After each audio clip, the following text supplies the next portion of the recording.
I'm about to measure the upper lid height, which checks for the presence of the lid retraction. So the normal value should be somewhere between the 0.5 to 2 millimeter, and this is the distance between her upper lid margin past the superior lid base. So I'm gonna have you look down for me, and then look straight. So I'm gonna put a 0 right there at the superior lid base, and I'm gonna drop her margin, and her upper lid height is 1 millimeter, which is normal.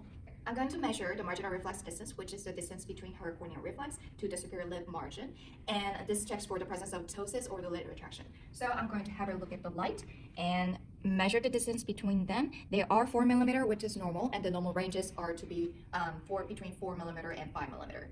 Next, I'm measuring the pupillary facial height, which is the distance between her superior and the inferior lid margin and the vertical alignment while the pupilla is in the center. This is to check for the presence of ptosis or the dimple sign in case of the thyroid eye disease. So I'm going to have it look straight and measure the distance between them, and they are 10 millimeter, which is a normal finding, and the normal values for this measurement should be between 7 and 11 millimeter.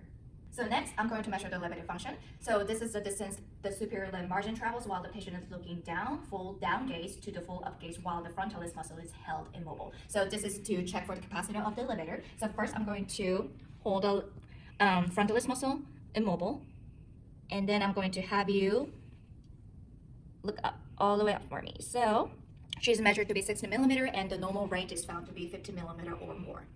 Next, I'm going to measure the marginal crease distance. This is done while the patient is looking down, and I'm going to measure the distance between her upper lid margin to the eyelid crease, and this is done to check for the patient's levator function, and she is found to be around 8 millimeter, which is a normal range, and so the normal range of the values are found to be between the 8 and 10 millimeter.